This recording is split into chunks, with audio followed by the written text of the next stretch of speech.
В Библии написано, спасешься ты и спасется вся семья твоя. Моя мать пришла первый раз в церковь, посмотрела телевизор и пришла сюда. И теперь все родственники, все они пришли к Богу. Второе свидетельство, это приезжала моя бабушка и мой дедушка, и еще знакомые их. Моя бабушка была согнутая, у нее диск сошел, и больше 20 лет она не ходила согнутая. Я проснулся ночью от того, что она благодарила Бога за то, что она уже ходит ровно. Я все же еще потом заснул, но потом опять проснулся, она уже ходила ровно и благодарила Бога. Когда это? Что? Она в воскресенье уезжала, в понедельник уезжала, и перед этим целую ночь ходила и благодарила Бога. Она была здесь? Да, вы молились за нее. Это одна из тех, за кого мы молились? Да. Кто был здесь? Вы знаете, в понедельник, воскресенье прошлое, мы привели все, кто на коляске здесь, выстояли их, и мы видели, как 5, по крайней мере, пожилые люди бросали их, это самое, и начали ходить. И один из них, это одна из них речь идет. Плохо ходила здесь, дома начала благодарить Господа и пошла. Слава Господу. У кого-то еще есть свидетельство? У меня есть. Вы думаете, почему он на шуба вешал?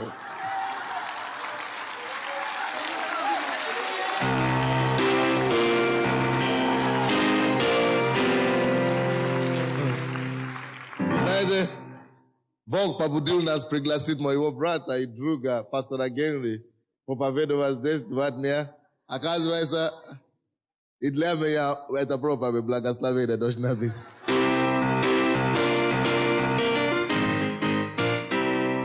Аллилуйя.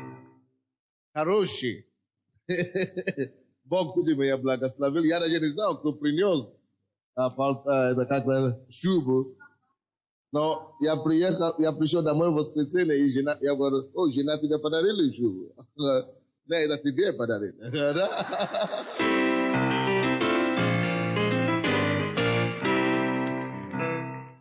И я молился, чтобы Бог, чтобы благословение, которое должен получить этот человек, чтобы не миновало его во имя Иисуса. Библия говорит, кто благословляет пророка, получит награду пророка. Кто даже принимает ученика, не получит награду ученика.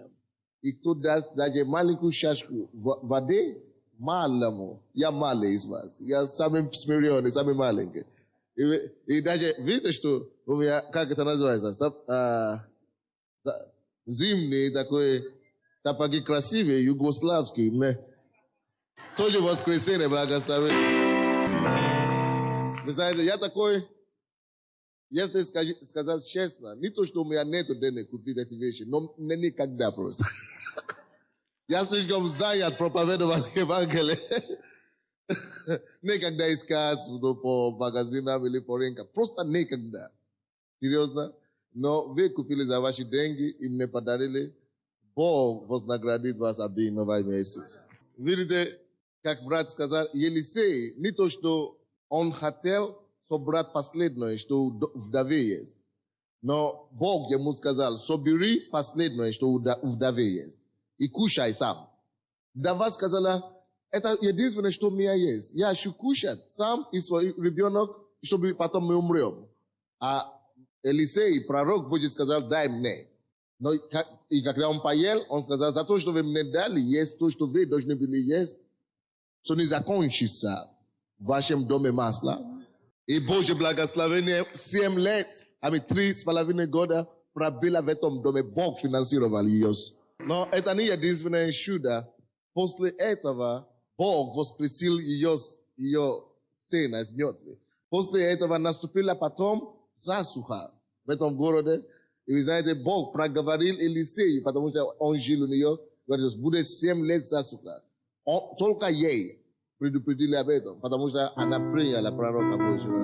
Она ушла в филиппинскую землю и жила в достатке там. И не умерла от засухи последующей. Видите, когда вы благословляете любого верующего, Бог дает вам гарантию. Не человек. Бог дает вам гарантию, что Он воздаст вам. Библия говорит, что Бог есть воздающий, ищущий Его. Если вы пришли сюда сегодня, вы не уйдете пустыми руками. Вы, то, что вы пришли сегодня к Иисусу, Иисус вас не пошлет обратно пустыми руками. Вы что-то получите, которое вы сами по себе не могли бы получить или иметь своими силами.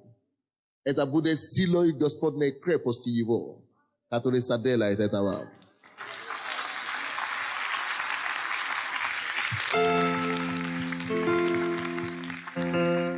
И человек, который имеет проблемы, который глух на одно ухо, вы глух на левое ухо, готовьтесь сегодня, Бог откроет ваше ухо. Человек, у кого есть опухоль в груди, готовьтесь сегодня, Господь удалит эту опухоль. А также у кого кисть болит, готовьтесь. Еще проповедь не началось. Не только это, еще подготовка. Просто готовьтесь. И уйти домой здоровой рукой. Слава Богу, с праздничком.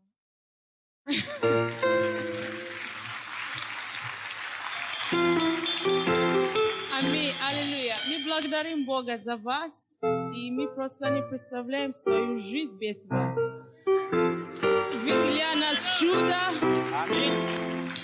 Вы для нас являетесь то, что сила Божья может делать в жизни народа, в жизни страны. Мы просто благодарим Бога, что вы есть, и что вы принимаете нас. У нас слов не хватает. Вы делаете для нас даже больше, чем родители. Мы уже не можем это скрывать.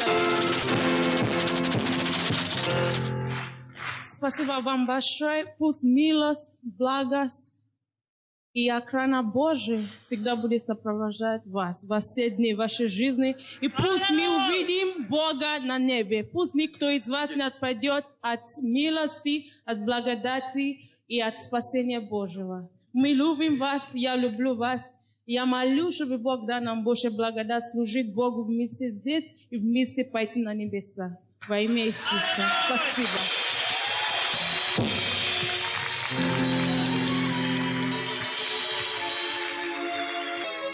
Я просто скажу несколько фраз, которые, наверное, вы уже слышали от меня.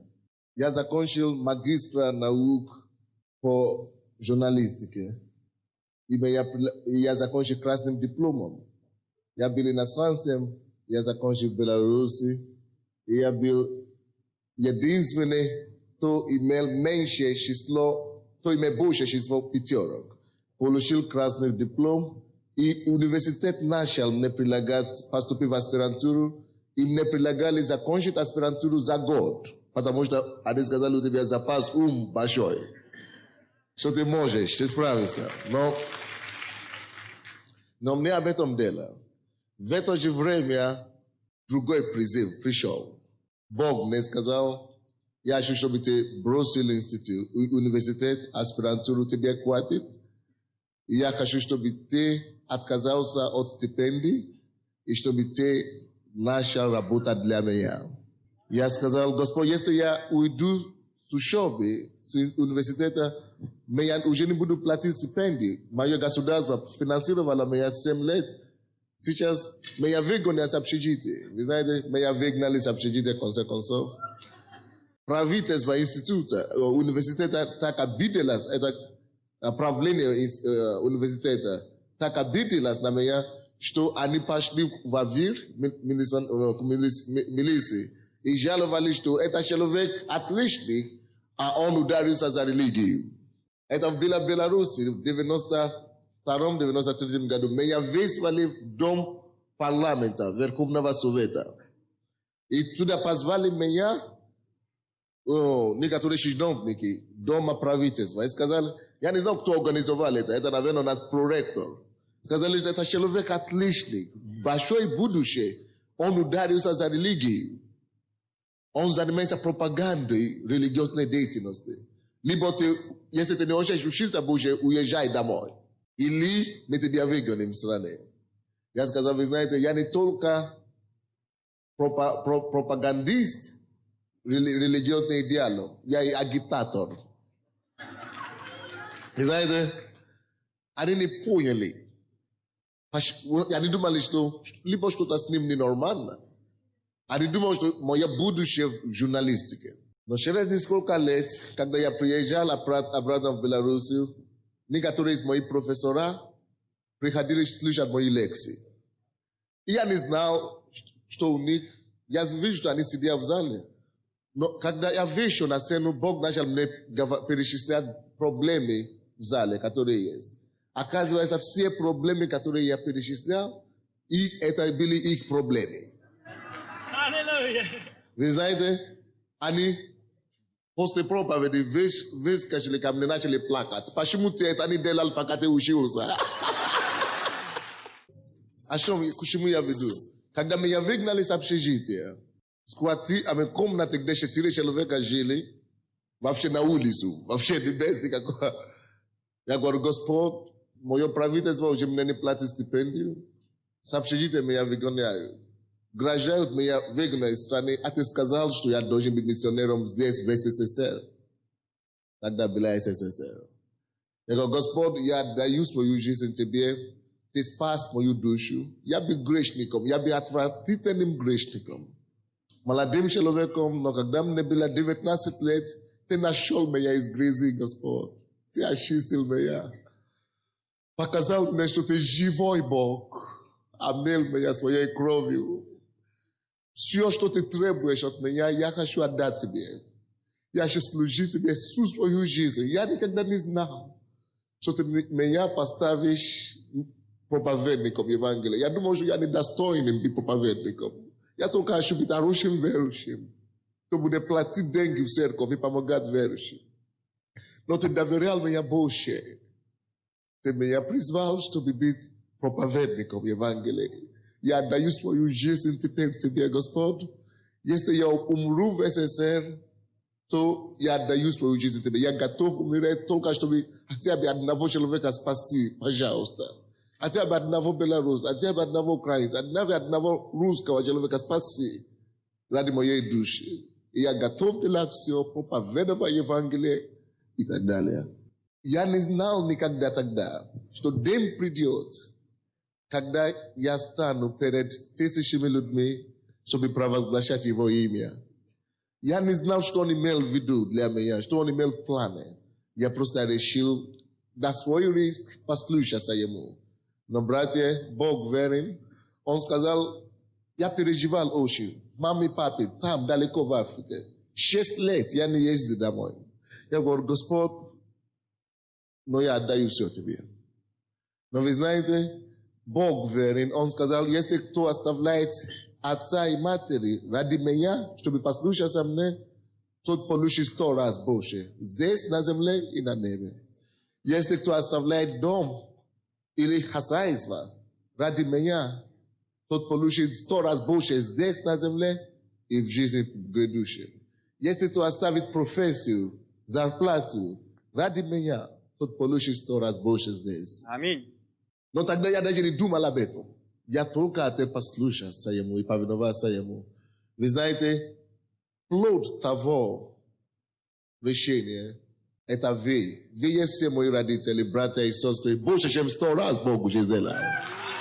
Вы знаете, я могу шутить и так далее. Я могу, но если Бог мне ничего не даст больше в жизни, если вы мне тем более вы, если вы мне больше ничего не дадите, мне ничего не нужно. Не хватит того, что через мою жизнь Бог хотя бы кого-то спасает, кого-то освобождает и кого-то исцеляет. Это мне хватит. Я уже давно похоронил свою жизнь. И теперь жизнь, которую я живу, это только для того, чтобы кому-то открылась Иисуса Христа. Чтобы люди, которые придут слушать меня, люди, с которыми я буду иметь дело за свою жизнь, могли убедиться и знать, что есть альтернатива, есть другая жизнь, есть гораздо лучшая жизнь здесь, в этом злом мире, в этом грязном мире, в этом мире обмана, мира измены. Здесь, в этом мире можно найти порядочную жизнь. Здесь можно найти спокойную жизнь. Здесь можно найти жизнь, небесную жизнь во Христе Иисусе. Но то, что вы делаете, плюс того, это вообще. И вы знаете, я верю, что вместе с вами Бог поведет нас дальше.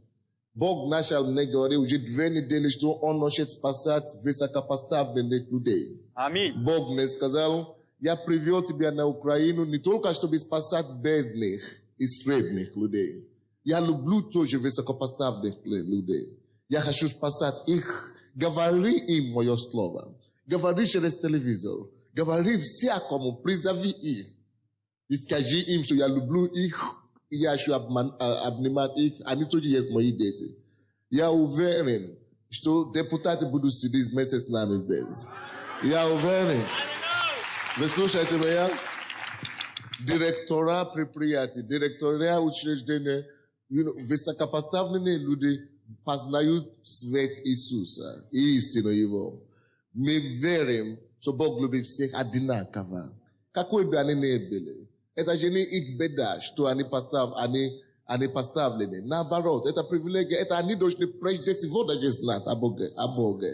Но Бог откроет им глаза, и они поймут во имя Иисуса. И кроме того, это тоже не беда этих мафиозников, что они там находятся, или преступников. Бог тоже хочет их спасать. И Он хочет группировать всех нас вместе, и преступники бывшие, и проститутки бывшие, и дать нам радость изобильную. Здесь вместе. Братья и сестры, держите, пожалуйста, мою руку. Поддержите меня в этом деле. Давайте будем вместе угодить Богу. Я нуждаюсь в вас. И я верю, что Бог, который привел вас, приведет и поможет вам, чтобы мы могли делать все то, что Он поручит нам делать на Украине. Я приехал сюда один. У меня ничего не было, без жены, без дома, без родных. Один человек, голый человек, просто один. Сейчас я имею жену, Бог меня благословил женой прекрасно. Сейчас я имею церковь чудес. Я считаю, что моя церковь самая лучшая в мире. Знаете, я был в Северной Америке, я был в Африке, я был в Европе, я был в больше 15 странах мира. Знаете, и я видел разных верующих, глубоко в моем сердце. Бог знает, я ценю вас больше всех. Будьте благословены. Аллилуйя! Я вас также всех поздравляю с Рождеством Христовым. Аллилуйя! И послушайте, пусть все ваши мечты, которые есть у вас, они исполнятся в этом году во имя Иисуса Христа. Аллилуйя! Все то, что у вас есть в вашем сердце. Но у меня также есть свидетельство. Пожалуйста, вы можете садиться. Я коротко скажу свидетельство. Вы знаете, нужно говорить о Божьих чудесах, которые Бог делает в нашей жизни. Аминь. Поэтому я решил все-таки сказать об этом. Также я поздравляю пастора с Рождеством Христовым и его жену. Аллилуйя! Мы должны сделать все, чтобы эти люди себя удобно чувствовали. Аминь. И это мне Бог сказал. Однажды я смотрел пригласительную, и там была фотография пастора Сандея. И это было, я знаю, что это Бог говорил мне. И как сила какая-то из фотографии пришла просто на меня. И Бог говорит мне, сделай все, чтобы этот человек себя удобно чувствовал. И все, и этот голос, я знал, что это Бог сказал, и этого голоса не стало больше. Это не был голос, но такое понимание пришло как будто бы. Аминь. Вы помните, я недавно рассказывал о том, что Бог меня благословил $1000. Вот, и эта сестра, она подошла ко мне, знаете, когда пастор Генри проповедовал, и говорит, меня Бог благословил 2-комнатной квартирой. Аллилуйя! Это прошло где-то 2 месяца, когда она благословила нашу семью, просто нашу семью, $1000. Вот, и Бог за 2 месяца дал ей квартиру. Я не знаю, она здесь есть или нет, но Бог благословил ее. Вы знаете, что это вдова. Вы представляете, вдова, они все свои деньги дали, машину продали какую-то плохую, и дали нам деньги, и Бог их не оставил. И я думаю, что это только начало, когда Бог восполнит все ее нужды, и Бог ее исцелит сына, что он будет проповедником Евангелия. У нее был больной сын, очень сильно она мне рассказывала. И последнее, можно сказать, она отдала. Это тяжело. Все деньги, которые вы продали машину, и принести пастору. Попробуйте так сделать. Но она по вере поступила, и Бог ее благословил. Аллилуйя! Поэтому, если вы благословляете Бога, никогда в жизни Бог не оставит. Мои родители стояли на очереди 14 или 15 лет, чтобы с двухкомнатной поселиться в четырехкомнатную, и они получили, но с трудом. А эта женщина за 2 месяца получила двухкомнатную квартиру. Сегодня мир отмечаем рождение Иисуса. Сделай твоим детям подарок, мой Бог. И дай им знать, что они пришли к живому Богу. Дай им знать, что они пришли в живую церковь, там, где ты царишь. Слава тебе за подтверждение, которое каждый получит. И слава тебе, Господь, что никто из присутствующих здесь. Я молюсь, чтобы никто из них не попал в ад. Чтобы все держали за тобою, и чтобы все следовали за тобою всю жизнь. Чтобы никто из них не отпал от Бога, чтобы никто из них не отпал от веры, но чтобы мы все дошли до Царства Небесного, чтобы мы все могли радоваться и благодарить тебя за твое прикосновение. Я благодарю тебя за то, что ты уже исцелил человека, у кого болели кишечники. Я благодарю тебя, что ты уже исцелил эту поджелудочную. Ты удалил опухоль сегодня. Мы благодарим тебя, что ты уже исцелил это шейные позвонка. Мы благодарим тебя, Господь, что ты уже открыл эти уши, Господь. Мы благодарим тебя, Господь, что ты уже исцелил эти нарывы в ногах. Мы благодарим тебя за много другое. Что ты делал, которое мы просто не знаем. Что ты уже исцелил это позвоночник. Был прославлен наш Бог и Отец и Спаситель. Мы хотим тебя сказать на весь голос, что мы любим тебя. Мы любим тебя, Иисус. За то, что ты умер за нас, мы любим тебя. За то, что ты прежде возлюбил нас, мы любим тебя. За то, что ты освобождаешь нас от наркомании, от алкоголя, от курения, от пьянства. Мы благодарим тебя, Господь. Будь прославлен, Иисус, от колдовства, от гадательства. Слава тебе, Господь. Тебе слава во веки веков. И весь народ сказал: слава Господу. Вы знаете, Бог наш чудный. Я не знаю. Вы знаете, когда я был верующий у себя дома, когда я покаялся, я знал Бога, я покаялся всего лишь полгода, 6 месяцев. И меня послали в 86 году учиться в Советском Союзе. Все сказали: вот там атеисты, там коммунизм, там ты забудешь о Боге. И когда я сижу дома, в аудитории, в классе, в университете, и эти профессора говорят, по ленинским марксизму и так далее, что доказывают научный атеизм и так далее. Я в это время, я разговаривал с тем Богом, кого-то говорит, что его нету. А я с ним разговаривал прямо там в зале. И вы знаете, потом, конечно, они все пришли и попросили прощения, что просто нельзя, поэтому просили.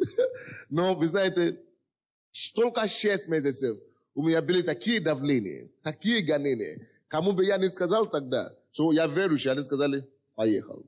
Человек полностью, вроде бы человек как человек, а он про Бога кого-то говорит. Это было тогда. 11 лет, 10 лет тому назад, это было давно. Сейчас они все верующие, слава Богу. Но что я говорю вам? Что чудеса и знамения – важный элемент существования Бога. Если Он есть, пускай докажите нам, что Он есть. Если Он есть, покажите нам Его действия. Что Он делает, чтобы помочь людям? Вы знаете, очень многие интеллектуалы, слишком многие люди говорят, слишком катастрофы в мире происходят. Больные дети рождаются, почему Бог ничего не делает? Они не понимают, что Бог делает. Бог просто ждет, чтобы мы к Нему обратились. Они думают, что, а если Бог, хороший Бог, почему так много катастрофы? Они не понимают, что не Бог делает катастрофы. Дьявол есть царь, маленький царь этого мира. Это он правит этим миром. Он только не правит тех людей, которые обращаются к Богу. Когда Бог дает им Его охрану. И они выходят из правления сатаны. атак, весь мир лежит под непосредственным правлением сатаной. Поэтому что ему угодно, то он и творит здесь. Если бы это Бог правит этим миром, не было бы все это. Но придет время, когда Бог будет править миром. Бог правил миром раньше, а потом было все порядок. А потом он передал Адаму. А потом Адам подарил это кому? Дьяволу. Адам не выдержал искушение. Этим самым он передал мир, правление землей Адаму. Дьяволу, извините, сатане. И аренда, срок правления Адамом, который Бог ему дал, это определенный срок. Этот срок еще не прошел. Когда этот срок закончится, это значит автоматически правление сатаной заканчивается. И когда этот срок заканчивается, земля опять переходит на правление кого? Бога. Именно тогда произойдет второе пришествие Иисуса. Когда антикрист, он уберет антикриста и всякого зло, и всех людей, которые не поверили в Иисуса.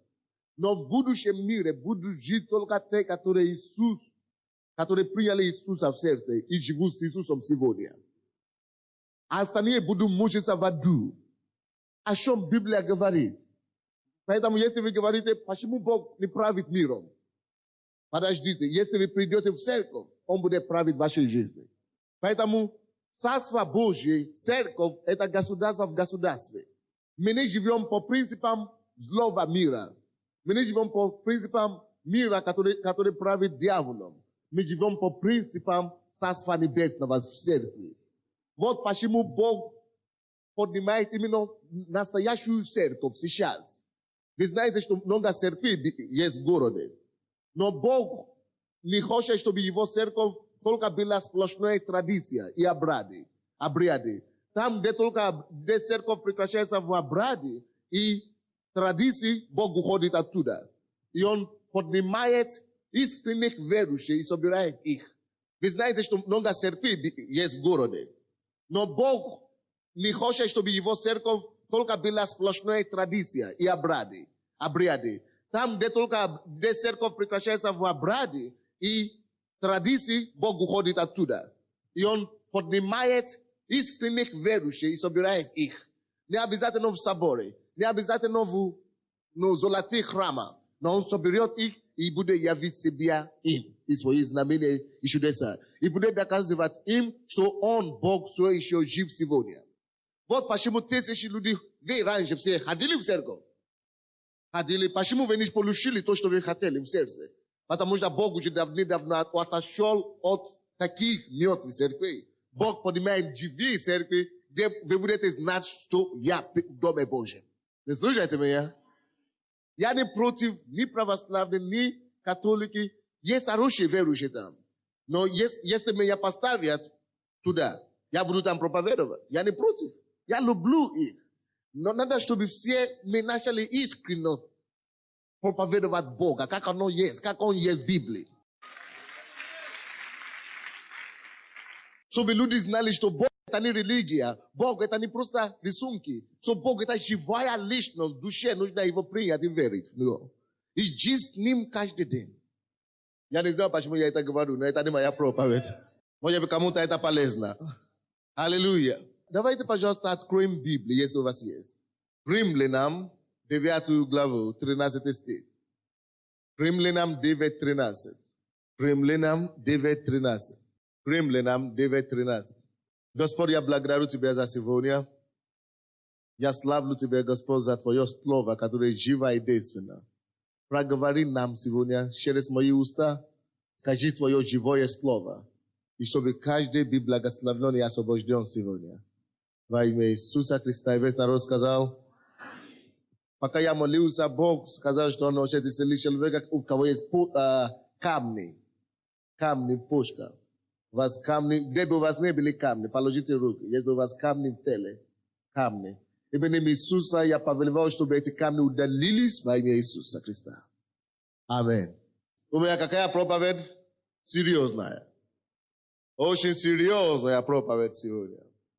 Я прочту одно предложение. Это стих, и вам станет ясно сразу. Римлянам 9:13.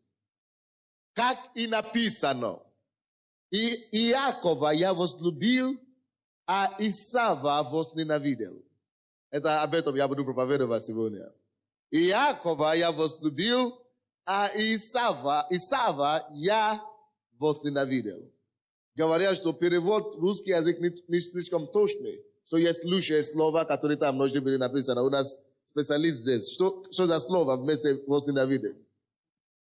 А Исава отверг. Отверг. Правильно, это отверг. Хорошо, все равно. Даже если отверг, это все равно серьезное предложение. Как это так?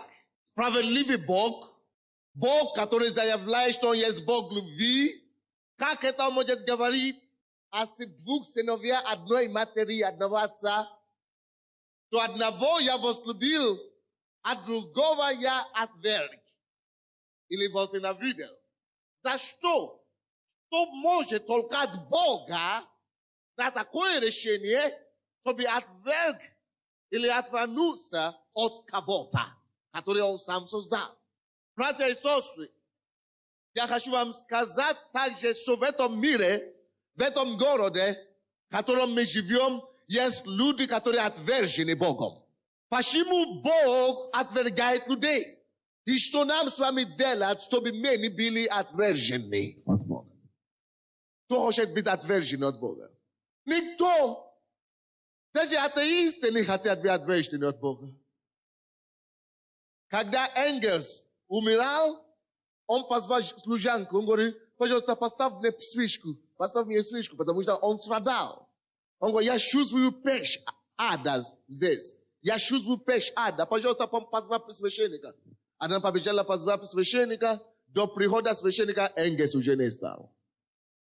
Умер. Он еще жил, он говорит, что он чувствовал печь ада. Никто не хочет, чтобы Бог отверг его. Никто не хочет. Когда Ленин, последние 2 года жизни Ленина, это было муки. Он тоже пытался молиться, но он уже не мог говорить. Был парализирован. Правая сторона его или левая, какая-то сторона была парализирована. Вы знаете об этом? Он лежал. Он отел молился, Бог уже не мог. Потому что всю жизнь он отвергал его. Никто не хочет, чтобы Бог его отверг. Никто не хочет, чтобы ненависть Божья пришла на него. Но тут написано, братья и сестры, что ибо так написано. Иакова возлюбил, а Исава возненавидел или отверг я. Неужели Бог может кого-то отверг? Или отвергнуть? Или возненавидеть? И все еще оставаться справедливым Богом? Я вам скажу, даже если нам непонятно, почему Бог кого-то отверг, то все равно Он остается справедливым Богом. Даже если нам непонятно, почему Бог кого-то возненавидел, то все равно Он остается справедливым Богом, ибо Библия говорит, что Бог нелицеприятен. Бог нелицеприятен. Если этот нелицеприятный Бог тогда говорит об этом, что Он кого-то возненавидел, то это должно быть что-то серьезное. Деяния апостолов 10:34. Деяния апостолов. Есть в Библии Деяния апостолов 10 глава. 34 стих. Петр говорит, отверз уста и сказал: истинно, слушайте, истинно познаю, что Бог нелицеприятен. Скажите, Бог нелицеприятен. Бог, Он нелицеприятен. Первое послание Иоанна, 4 глава, 8 стих говорит нам: тот, кто не любит, то не познал Бога, ибо Бог есть любовь. Но слишком много людей сегодня, братья, хотят любить без Бога. А любовь сама собой есть Бог. Если ты очень пытаешься любить без Бога, ты будешь любить по плоти. А если ты любишь по плоти, ты пожнешь по плоти. А если кто-то хочет любить по-настоящему, он должен сначала обратиться к Богу. Жить в Боге. а потом только тогда ручье Божьей любви будет изливаться с него. Но давайте вернемся к теме. Почему же все-таки Бог возненавидел Исава? Что он делал такое? Если мы будем знать, что он сделал, что Бог возненавидел его, мы будем избегать с вами эту ошибку.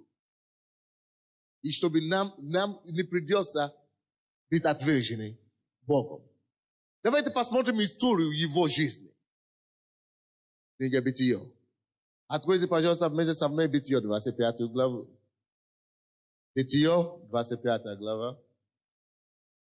Бытие, 25 глава. Считаем 29 стиха по 34. Бытие, 25 глава, 29 по 34 стихи. «И сварил Иаков кушанье, а Исав пришел с поля усталый. И сказал Исав Иакову: дай мне поесть красного этого, ибо я устал. От всего дано ему прозвание Эдом. Но Иаков сказал: продай мне теперь же свое первородство. Исав сказал: вот я умираю, что мне в этом первородстве? Иаков сказал: поклянись мне теперь же. Он поклялся ему и продал первородство свое Иакову.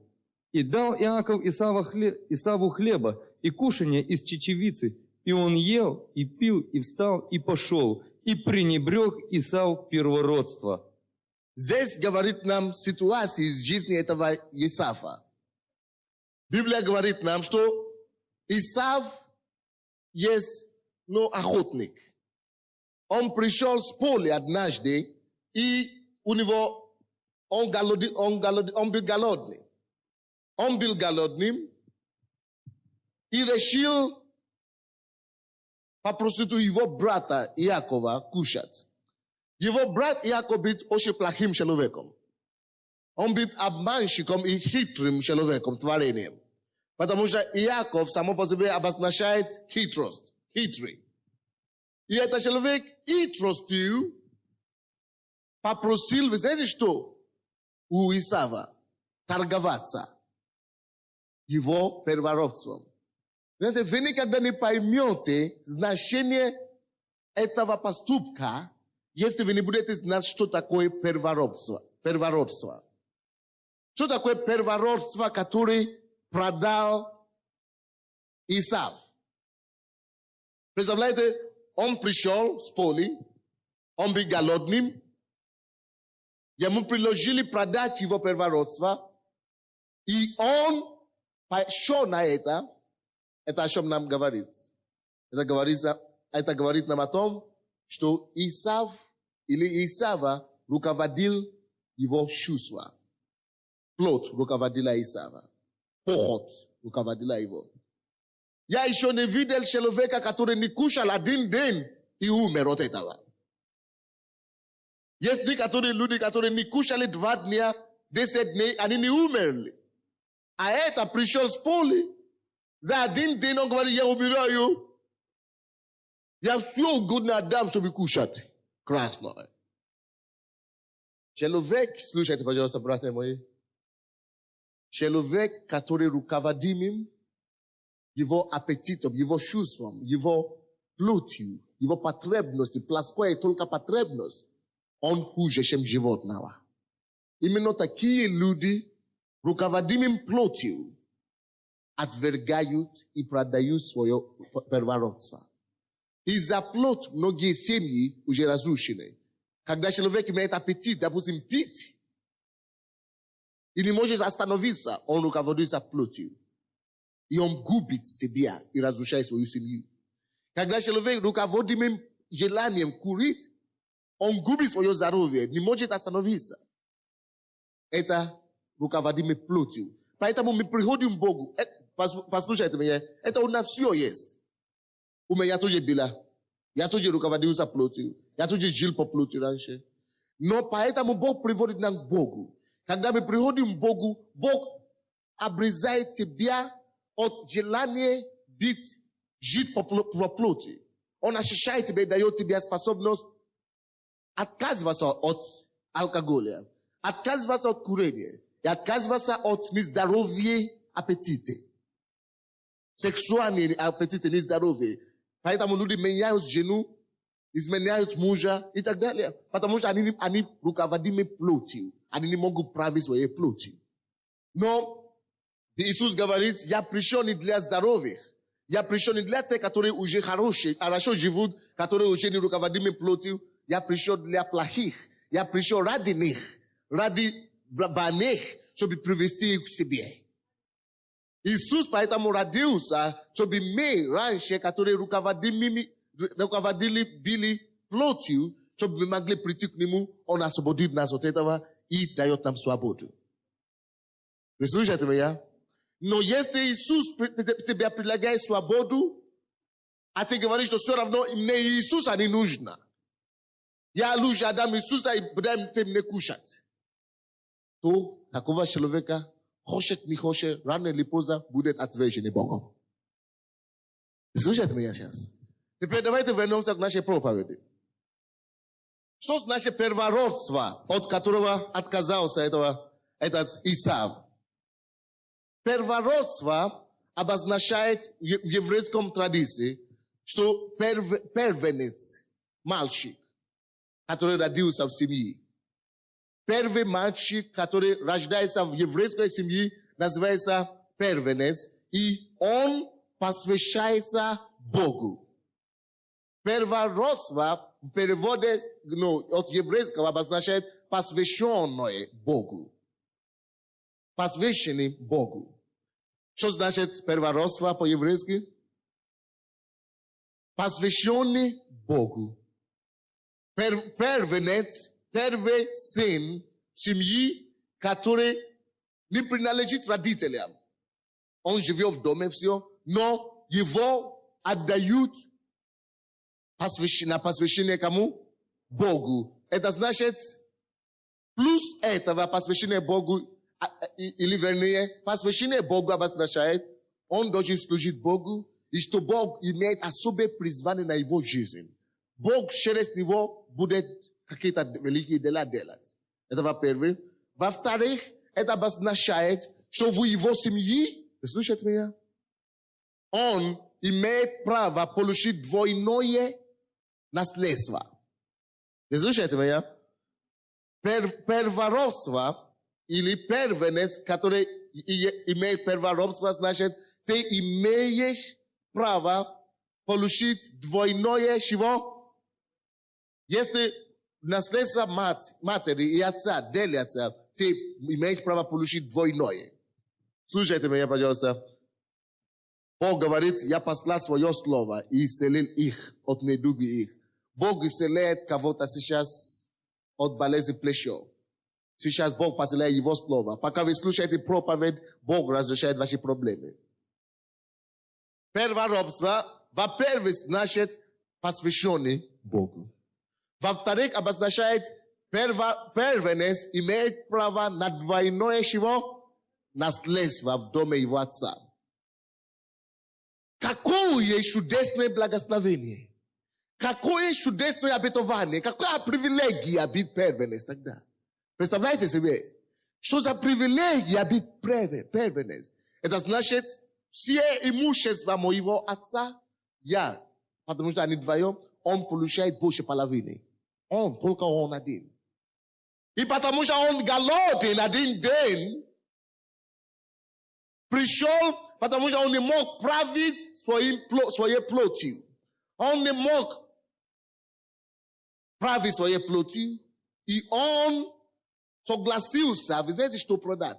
Не куртку продать свою, не одежду свою продать, не оружие на его охота, не его ружье на охоте продать. А вы знаете, что на что он согласился продать? Он согласился продать прямо его самое главное, что у него есть в жизни. Божье призвание на его жизнь. Божье призвание, Божье удел для него согласился продать. Страшные преступления не бывает. Это обозначает, что он отверг удел Бога. Посвященный Богу, он говорит, что нет. Это значит, он плевался или как это. А? плевал на Бога. Он пренебрег Бога. То не до тебя, не до палочки с тобой, с Богом. Это то, что он сказал. Потому, посмотрите, написано же. Посмотрите, пожалуйста. Здесь написано, так, в каком стихе? 32 стихе сначала. Исав сказал, вот я умираю, чтоб не в этом первородстве. Чтоб не в этом первородстве. Это значит, чтоб не в этом Боге, Божьем деле. И 34 стих. И дал Иаков Исаву хлеба, и кушанья, и чечевицы, и он ел, и пил, и стал, и пошел, и пренебрег. Вы слышите? И пренебрег Исав первородство. Пренебрег первородство обозначает автоматически пренебрег кого? Он пренебрегал своего Создателя. Когда Бог создает кого-то, все, кого Бог допускает, чтобы родился здесь на земле, на него, все, кого Бог допускает, чтобы родился здесь на земле, все, кто рождается здесь на земле, на всех есть Бог, имеет какой-то удел. Бог имеет какое-то призвание на каждого человека. Бог имеет какие-то задания для тебя, которые ты должен исполнить здесь на земле, для него. Чисто для него. Кто бы ты ни был, маленький, большой, Бог имеет удел, призвание для твоей жизни. Кто бы ты ни был, мужчина, женщина, есть что-то, что Бог доверит тебе, чем ты должен заниматься здесь, чтобы ему принести славу. Кто бы ты ни был, бедный, богатый, Бог имеет призвание для тебя здесь на земле. Есть что-то, что ты должен делать для Бога. Скажите соседу, Бог имеет задачу для тебя здесь на земле. Алло? Я вам докажу. Я вам докажу. Откройте, пожалуйста, книгу Иеремия. Иеремия. Иеремия, первую главу. Иеремия 1:5. Откройте свою Библию. Не ждите меня. Иеремия 1:5. Здесь Библия говорит, Иеремия 1:5. Прежде, нежели я, Бог говорит, прежде, нежели я образовал тебя в чреве, я познал тебя. И прежде, нежели ты вышел из утробы, я осветил тебя. Пророком для народов поставил тебя. Братья и сестры, вы слушаете, что мы читали? Бог здесь говорит, что прежде чем Он образовал человека, Он уже его узнал. Поэтому люди, которые совершают аборт, слушайте меня, всякий человек, кто совершает аборт, совершает тяжкий грех. Потому что он проявляет жизнь того, кого Бог уже познал. И назначил какую-то задачу. Это не только ответственность перед этим ребенком умершим. Это ответственность перед живым Богом, который создал этого ребенка. Если вы совершили аборт когда-нибудь в вашей жизни, я знаю, что многие из вас делали аборт, как только что вы пришли в церковь, вам надо раскаяться в этом. Очень быстро. Если вы еще не раскаялись в вашем грехе об аборте, сейчас вам надо попросить у Бога прощения и каяться, чтобы Он простил вас. За жизнь. Чтобы Он не просил и чтобы Он не отомстил грех и жизнь этого человека, этого ребенка от вас. Вы слушаете меня? Это тяжкий грех. Потому что Библия здесь говорит, прежде нежели я образовал тебя в чреве, я, Бог, познал тебя. Ты веришь, что Бог тебя познал, пока ты еще там? Он познал. И тогда ты не мог сказать внутри, что нет, я инженером стану. Я обойдусь без тебя, Бог. Ты не был никто тогда еще в чреве. Бог определяет все то, что Он хочет, чтобы ты был. Ты не мог говорить, что я вообще не верю, что ты есть Бог. Пока ты там был. Это никто. Люди, когда они были маленькие, детьми, все были святыми почти. Все были невинными. Мы все становимся плохими только из-за греха. Из-за образования ложное, которое мы получаем. Из-за информации, которую мы вложим в себя. И поэтому мы начинаем отойти от Бога и отворачиваться от Него. Но Бог нас таковыми не создал. Никого Бог не создал атеистом. Никто не был коммунистом или атеистом, когда он был маленький еще в утробе матери. А еще тогда Бог уже его познал. И дал ему, хочет, не хочет, Бог тебе отдаст определенные задачи. Допустим, Иеремия, он говорит, я поставил тебе пророком для народов, пока ты еще был в чреве матери. И он мог вырасти и говорить, что нет, я не хочу быть пророком, я хочу быть бизнесменом. Хорошо. Но однажды ты вернешься туда, к нему. На тебе. Ты здесь не будешь жить вечно. На земле вечно не живут. Не живут. Хочешь, не хочешь, тебе придется вернуться к нему. И тогда он тебя спросит, за шею возьмет. Дорогой мой, тебе сказали? Ходи в церковь или не сказали? Сказали, но я был начальником хозрасчетного предприятия. Ага, хорошо.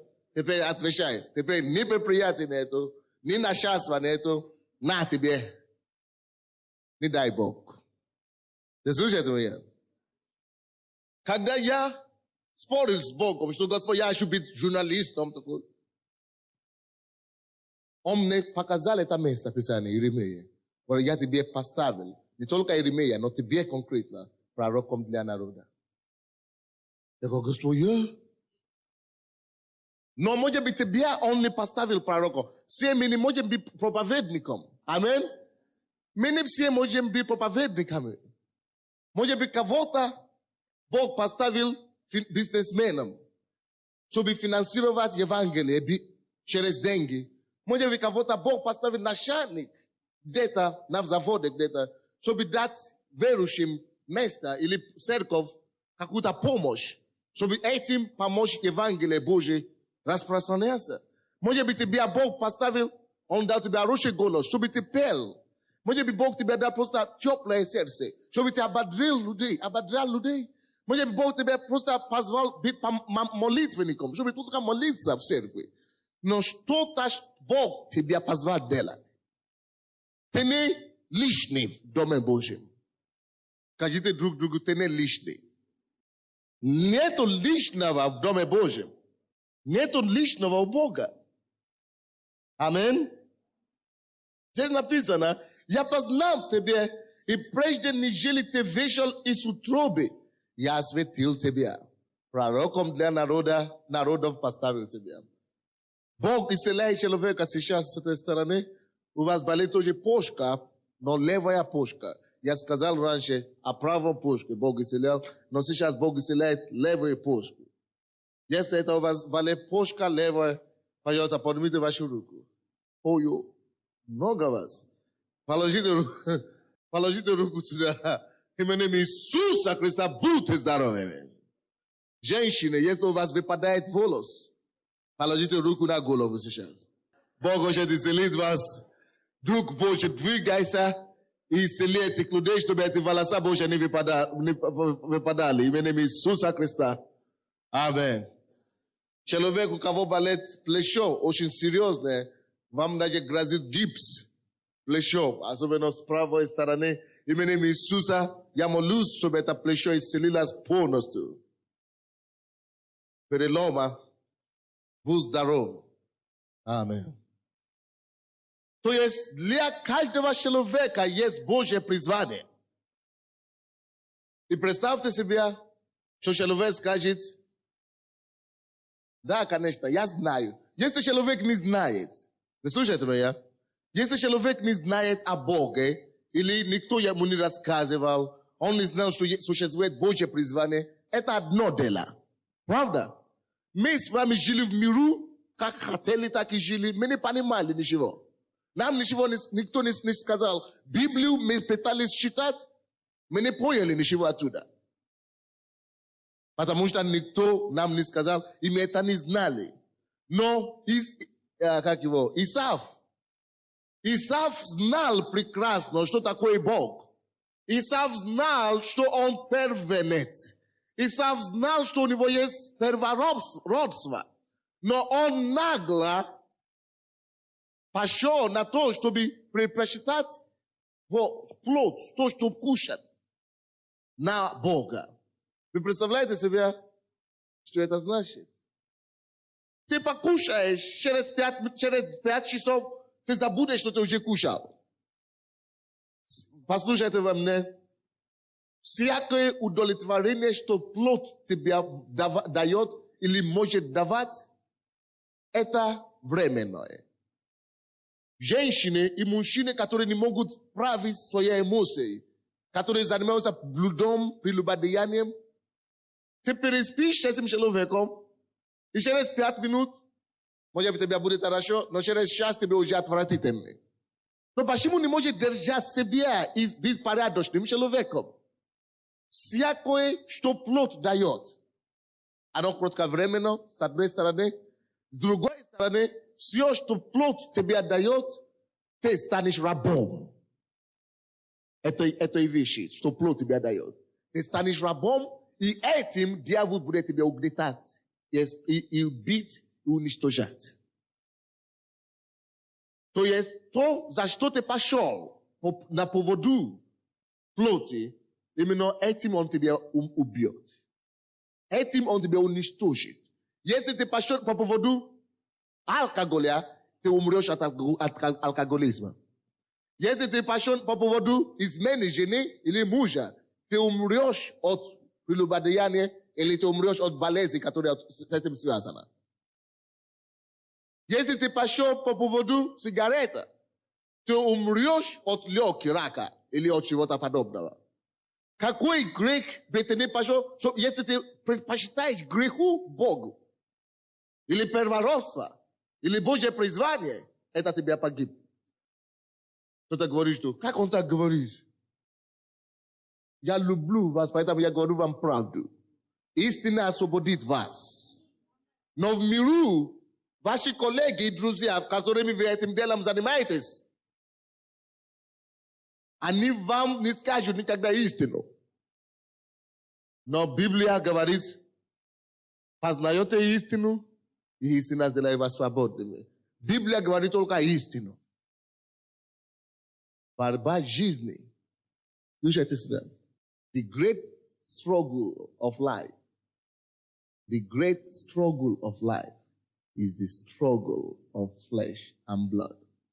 Великая борьба жизни – это борьба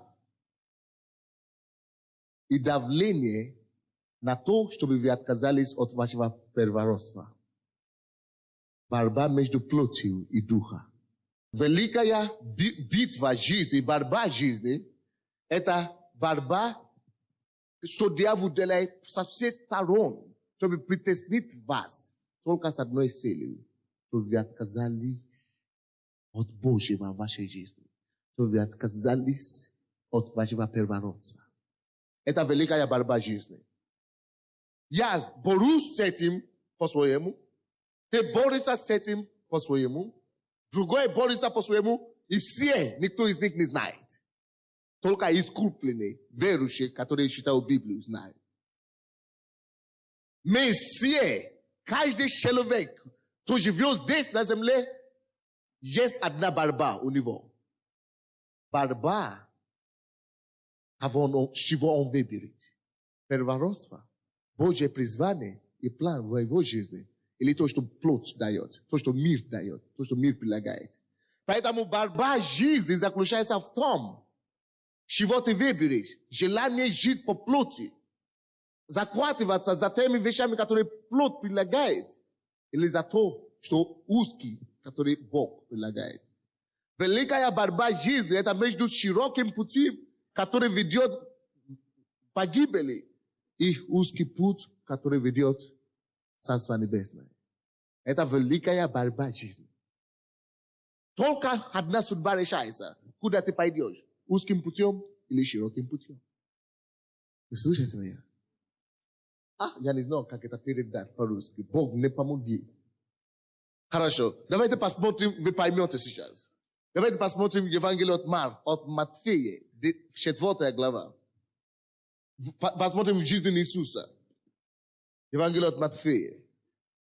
Можно было читать всю главу 4, но давайте будем читать только 8 и 10 стихи. 8, 9, 10 стихи.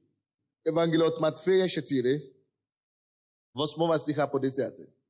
8 стиха по 10. Опять берет его дьявол на весьма высокую гору и показывает ему все царства мира и славу их, и говорит ему: все это дам тебе, если падший поклонится мне. Тогда Иисус говорит ему: отойди от меня, сатана, ибо написано: Господу Богу твоему поклоняйся, и ему одному служи. Братья и сестры, слушайте и обратите внимание.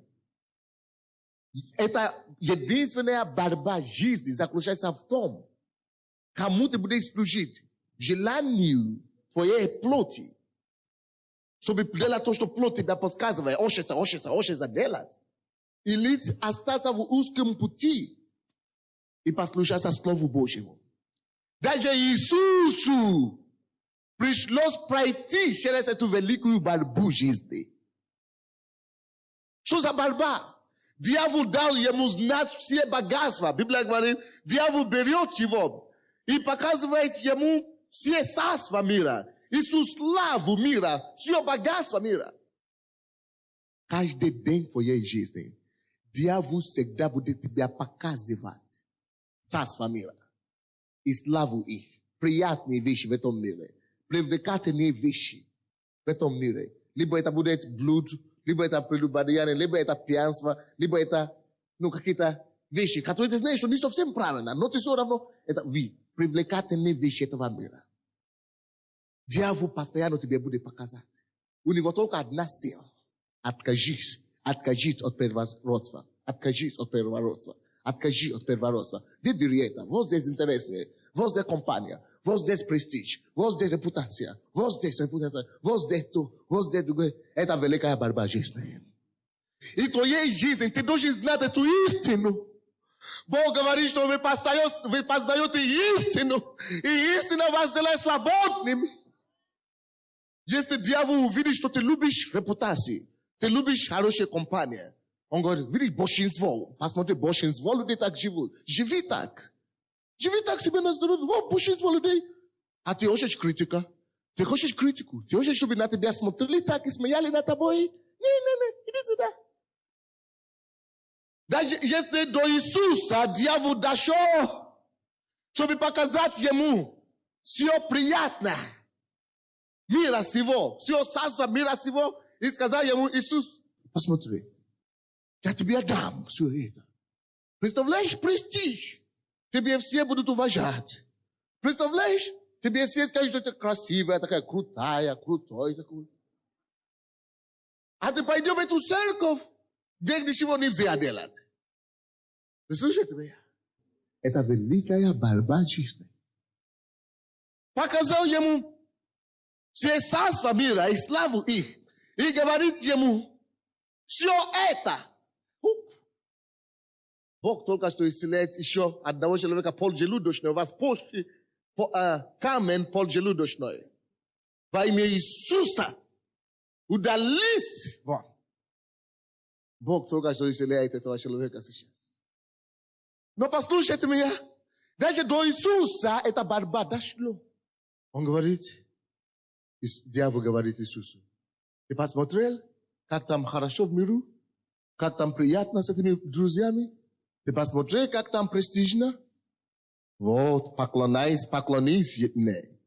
Падший, если падший, поклонись мне. Тогда дам тебе все это. Братья и сестры, видишь? Только попробуй. Только там побить, тебя будет все это. Есть такой? Это великая борьба жизни. Now, что ты, к чему ты поклоняешься?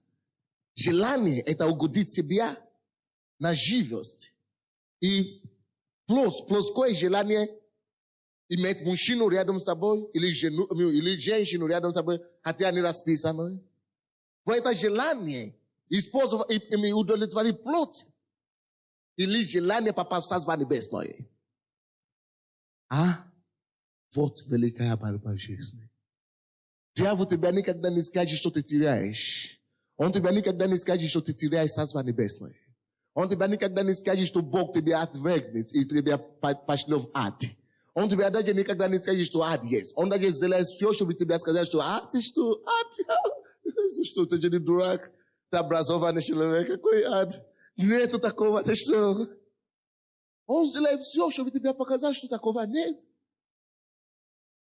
Но согласись, если ты откуда-то пришел, появился здесь на земле, то ты туда и вернешься. Согласись. Когда человек вдыхает, он выдыхает. Когда человек кушает, а потом он идет в туалет. Есть туда и обратно, вход, выход. Ты пришел сюда, ты вернешься туда. Ты слышите меня? Это Божий принцип, так оно устроено. Ты пришел сюда, будешь отвечать там. Вот. И дьявол тебе занесет, сказать, он закроет у тебя. Закроет. И написано, тогда Иисус говорит ему, отойди от меня, сатана. Ибо написано, Господу Богу твоему поклоняйся, и ему одному служи. Это твое первородство. Это твое первородство. Это твое первородство. Это твое первородство. Кого ты выбрал служить? Кому ты выбрал служить? Слышите меня? Во всем дело.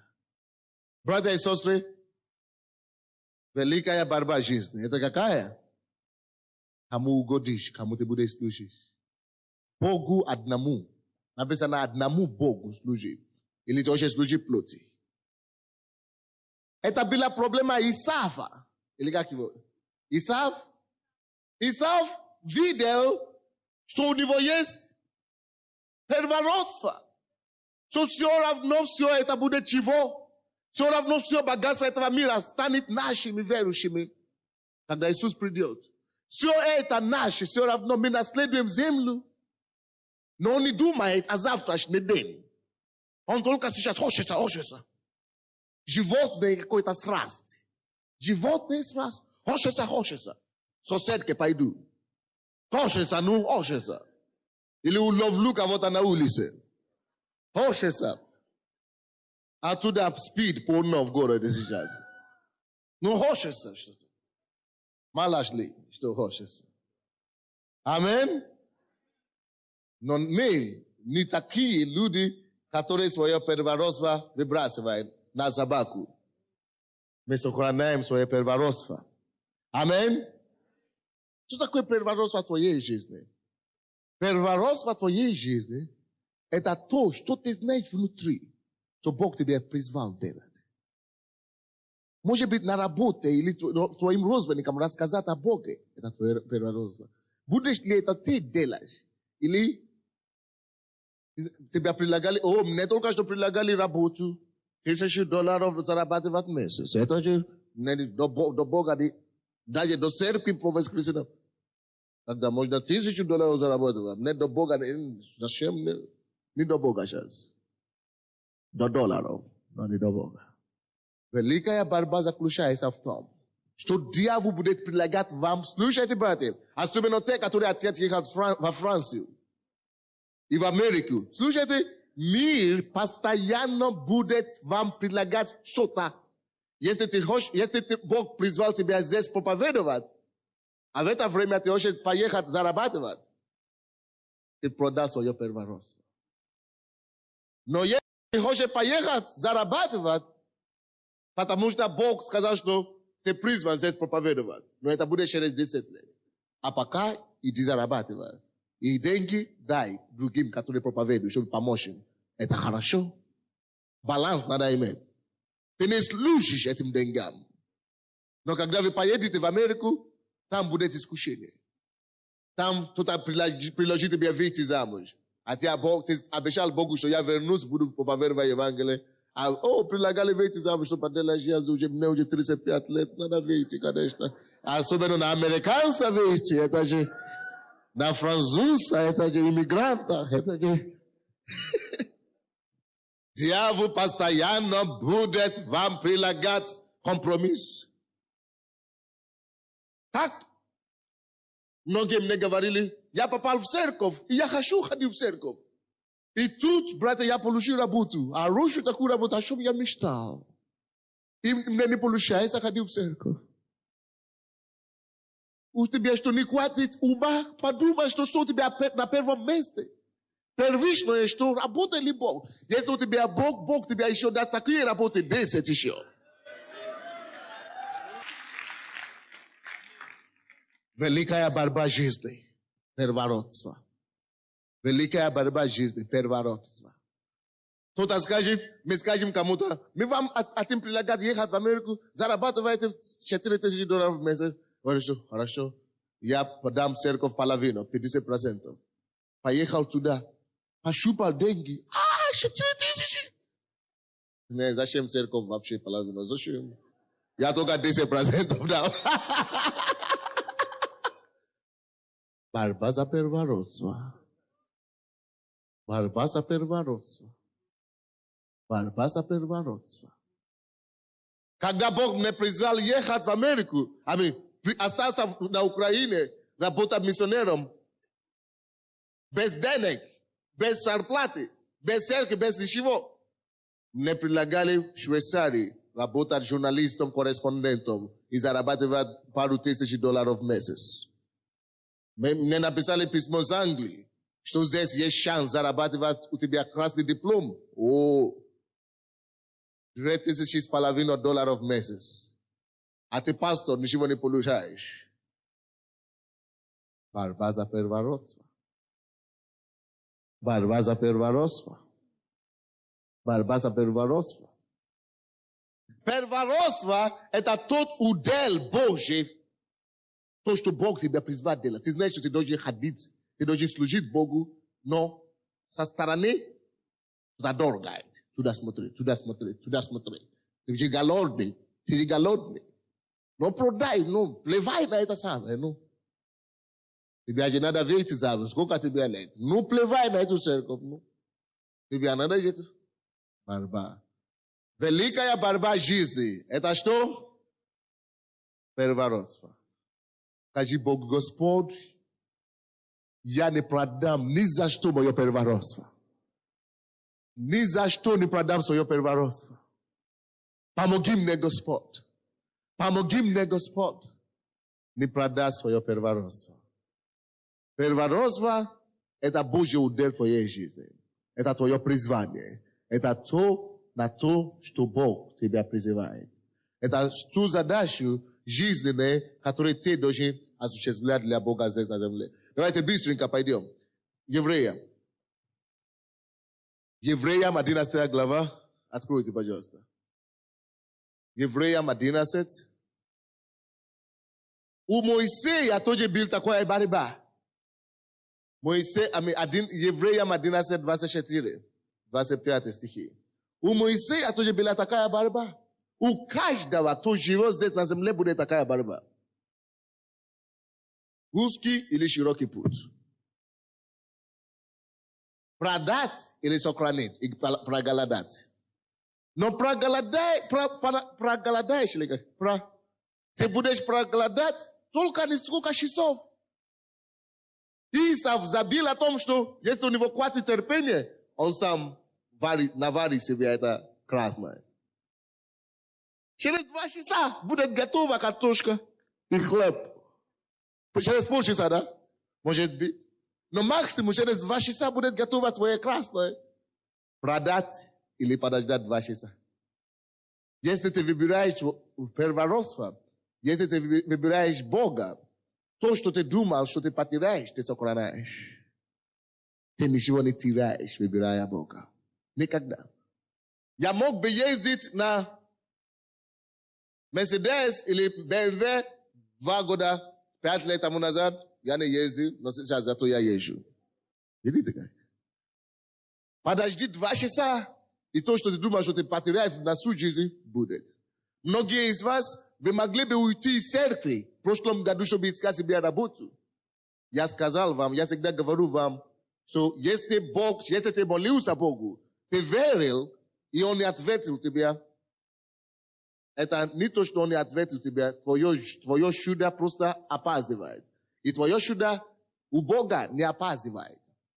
Это, если опаздывает, это значит, Бог хочет улучшить его. Слушайте меня? Если твое чудо опаздывает, если ты ждешь ребенка, ты не можешь ждать. Опаздывает твое чудо? Если твое чудо опаздывает, слушайте меня, то это потому, что Бог хочет улучшить твое чудо. Да тебе лучшее чудо. Многие из вас искали работу в прошлом году. Господь, мы не можем найти работу. Бог вам не дал. Потому что Он знал. Если Он даст вам в прошлом году, вам не будет возможности ехать в Америку или во Францию в этом году. Он тогда вам не дал, задержал вас, опоздал, но зато Он дал вам улучшенную сейчас в этом году. Видите как? Так что просто иметь чуть-чуть терпение. Чуть-чуть выдержка. И все равно ты убедишься, что лучше, ты убедишься в том, что лучше выбрать первородство. Давайте посмотрим Евреи. Я быстренько, уже нужно заканчивать. Евреям 11. Так, 24-25 стихи. 24-25 стихи. Верою, Моисей, пришедший в возраст, отказался называться сыном дочери фараоновой. Так, 25 стих. И лучше захотел страдать с народом Божьим. Видите? Он предпочел лучше пострадать с народом Божьим, чем жить во дворе фараона. Во дворе у царя там же все есть. А он говорит, что я уйду и лучше буду рабом. Но с Божьим народом буду рабом. Чем жить и чем быть принцессом во дворе. Это решение. Вот это характер. Правда? Это решение. Но послушайте дальше. И лучше захотел страдать народом Божьим, нежели иметь временное. Иметь во дворе будущим принцессом, вами принцем, он будет иметь всего лишь временное, греховное наслаждение. Всякое греховное наслаждение, оно временное. Всякое греховное наслаждение, оно временное. Исав выбрал кушать и отверг первородство. Кушал, я не думал, что это обед длился 2 часа, максимум 5 часов.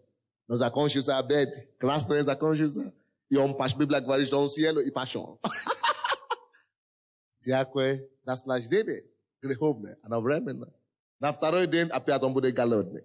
Ничего уже будет продать. Всякое наслаждение греховное, оно временное. И Моисей понимал это. Почему он стал великим человеком? Потому что он понимал, что если я сейчас возьму, лучше стану тихим и стану принцем во дворе у фараона. Меня никто не вспомнит в истории. Но если я буду с Божьим народом, я буду страдать пока. Но однажды Бог придет, освободит меня, и Бог что-то сделает для меня. Он даже не знал, что он станет самым великим руководителем в истории своего народа до сих пор.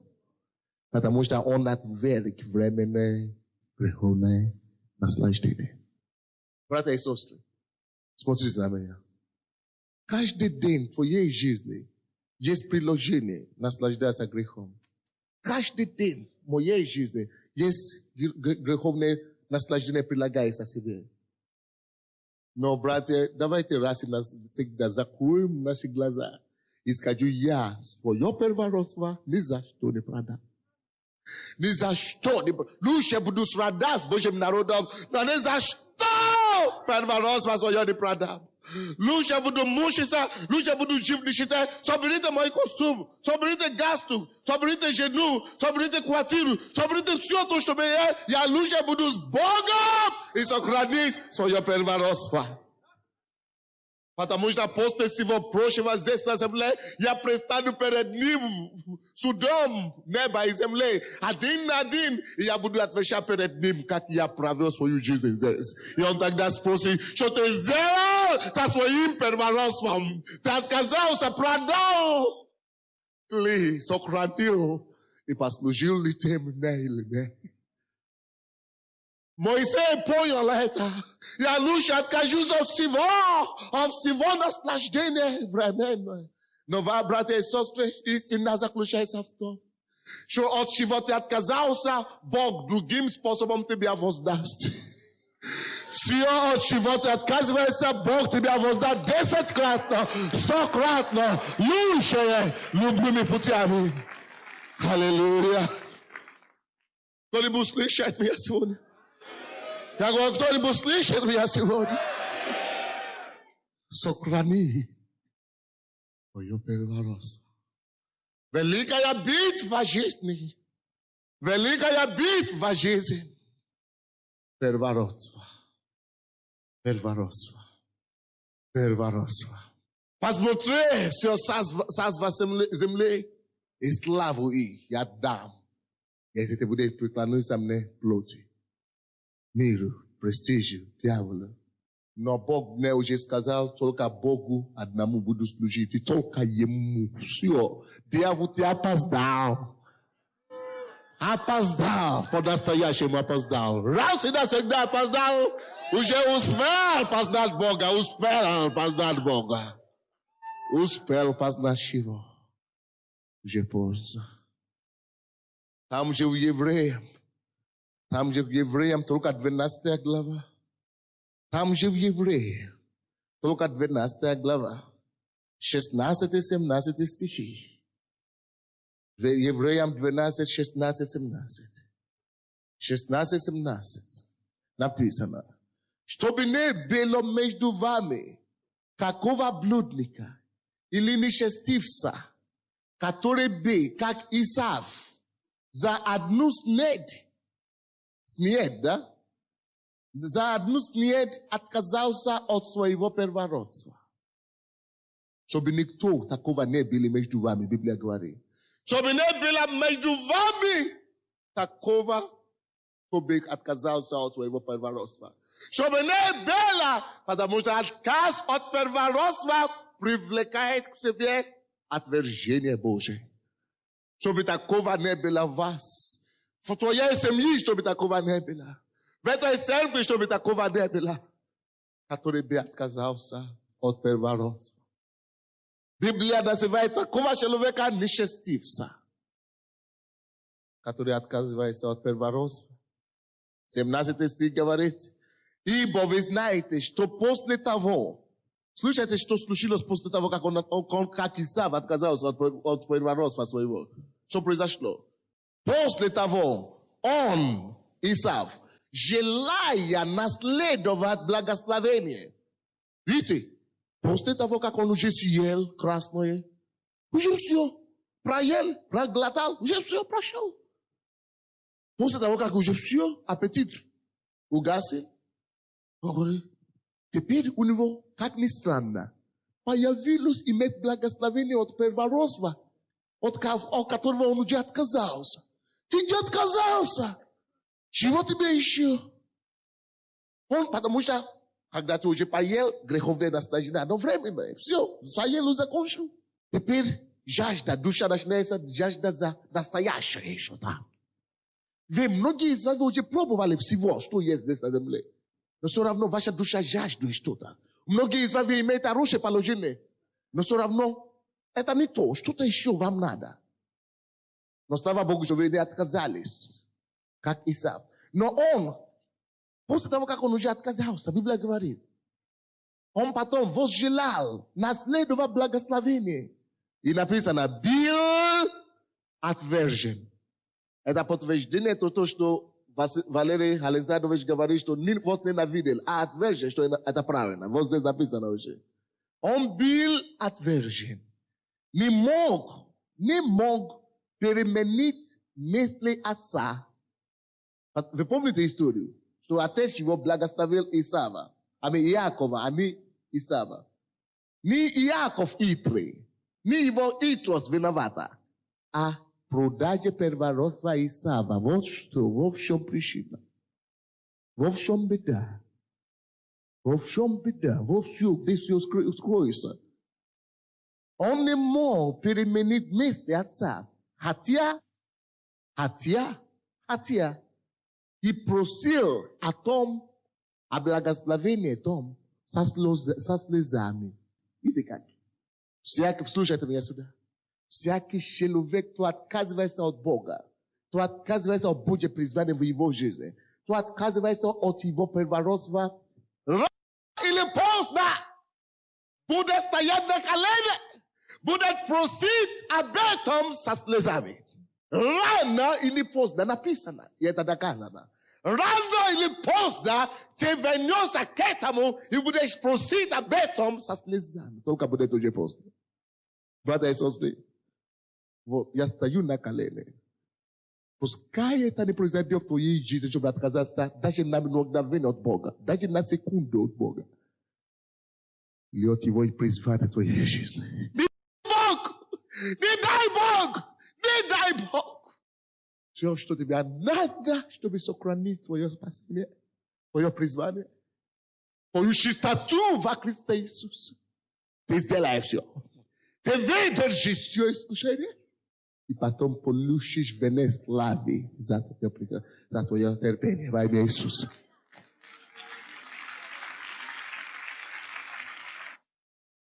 Но, братья и сестры, Бог тебя возлюбил. Что Он дает тебе это слышать даже. Now, Евреям 9, или где мы читали, Римлянам 9:13. Иакова возлюбил. Почему возлюбил Иакова?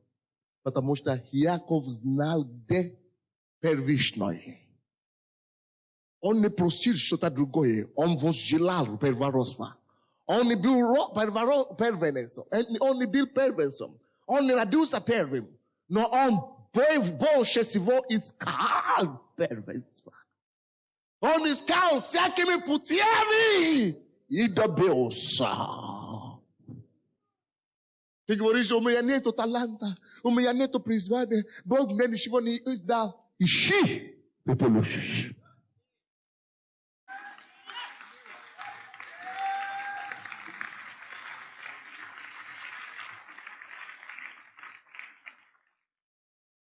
Вот таких Бог возлюбил, таких Он любит, потому что желаю и добьюсь. Ищи Бога, ищи Божье, ищи что-то, что ты мог бы делать для Царства Божьего. Ищи что-то, что ты мог бы прилагать церковь. Ищи что-то, что ты мог бы делать, чтобы помочь распространению Евангелия по всему миру. И ищи себя что-то, чем ты мог бы помочь церкви, верующим. Ищи как-то, как ты мог бы помочь спасать других людей. Ищи и прилагай Богу это. Библия говорит, таких, кто ищет, кто не зря ни на что, Бог любит. И они получают.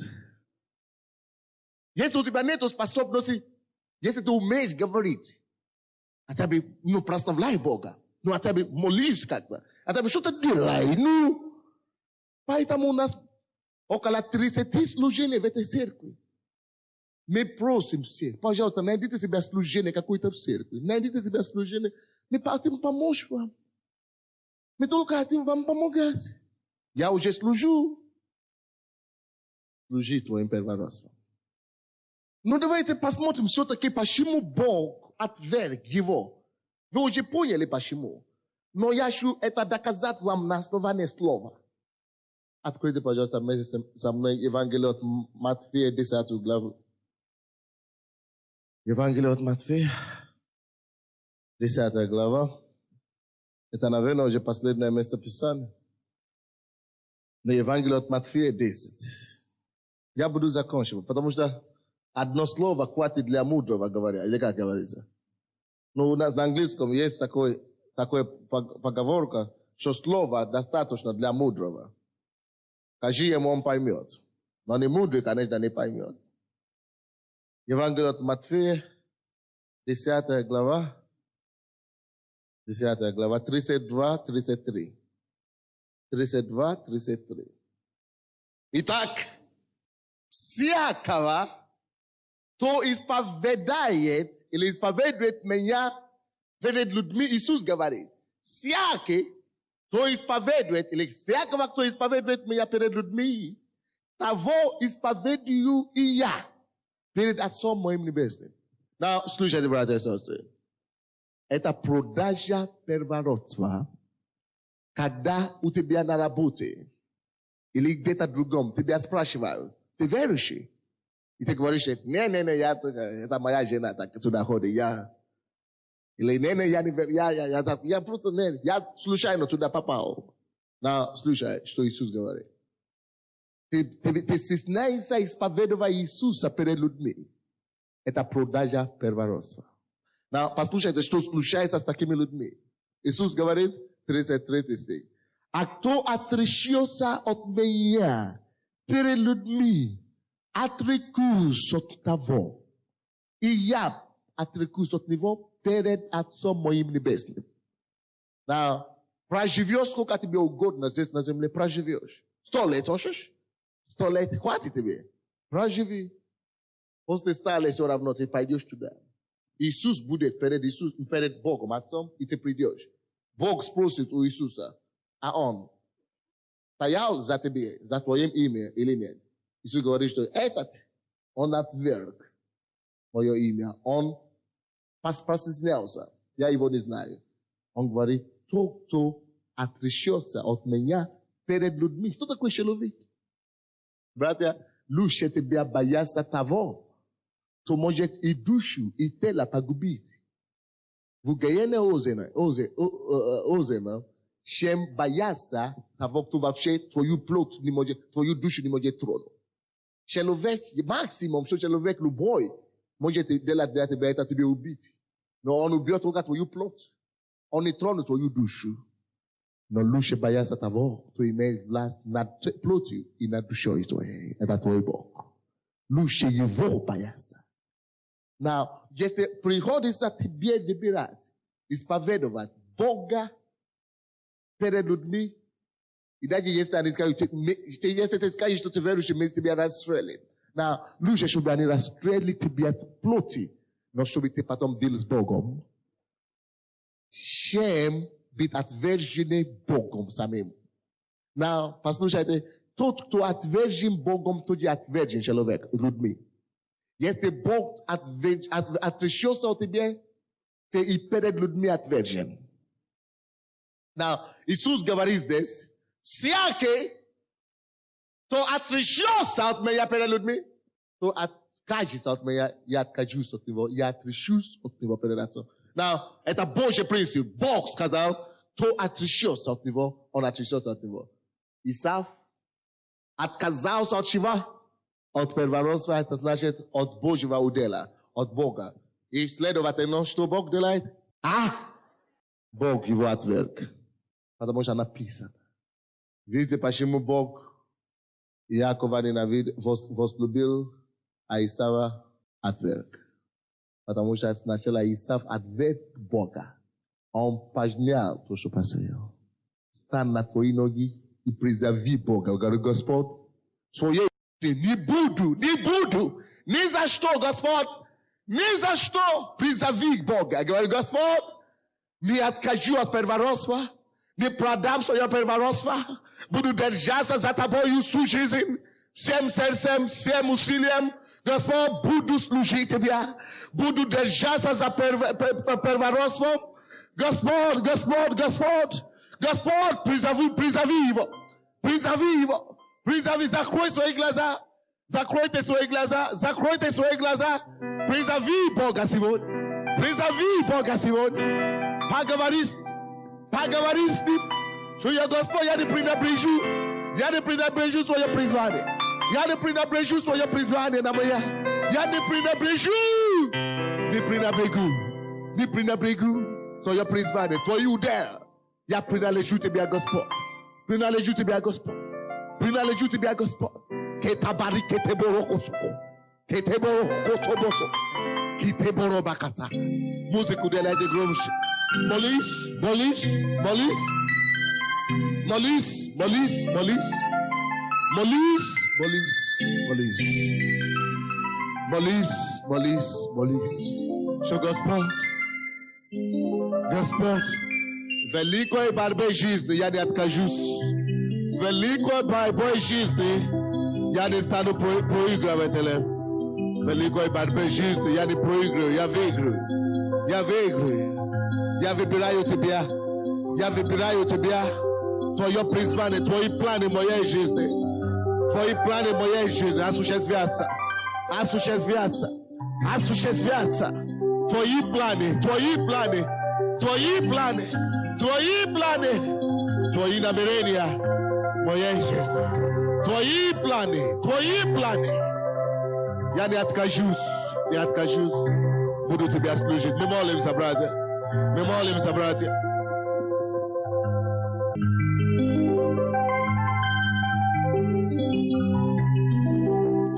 Скажи ему, Господь, я отдаю тебе на твое служение, свое положение, свою репутацию, свою специальность. Все, что у меня есть, Господь, я отдаю на твое служение. Используй меня, используй меня, используй меня, используй меня, Господь.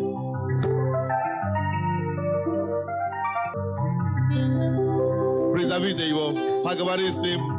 Что, Господь, я сдаюсь репутацию тебя, престиж тебя, стейдж тебя, системение тебя, свои зарплаты, престижи тебя. Я сдаюсь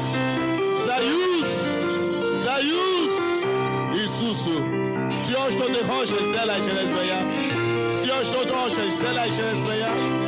Все, что хочешь, пускай исполнится твоя воля. Твоя воля исполнится. Пускай твои планы исполнятся в моей жизни. Твои планы пускай исполнятся. Во имя Иисуса. Поднимите свои руки, повторите за мной молитву. Повторите за мной молитву. Поднимите свои руки, повторите за мной молитву. Господь, я благодарю Тебя, что Ты открыл мои глаза сегодня. Выбрать Твой удел в моей жизни. Господь, я капитулирую с Тебя. Я отдаюсь полностью Тебя. Все то, что я имею, это Твое. Ибо Ты мне дал. Ибо написано, человек ничего не может иметь, если не будет дано ему с неба. Поэтому, Господь, я ныне осознаю, что все то, что у меня есть, дано мне с неба.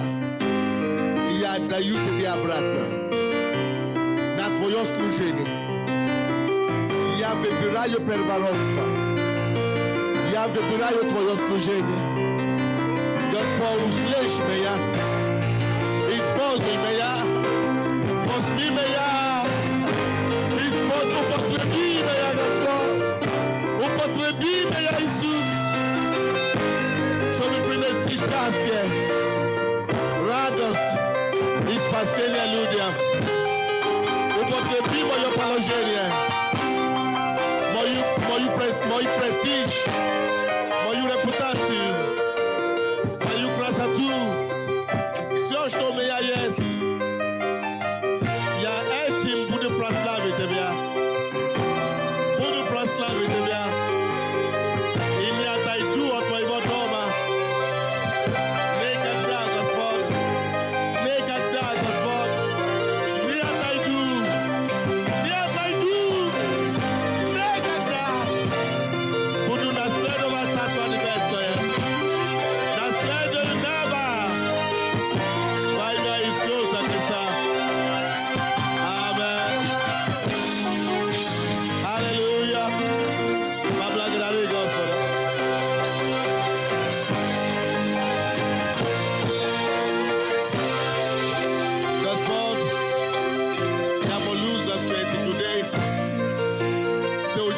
special X слова сегодня. Они все принимают решение следовать за тобою.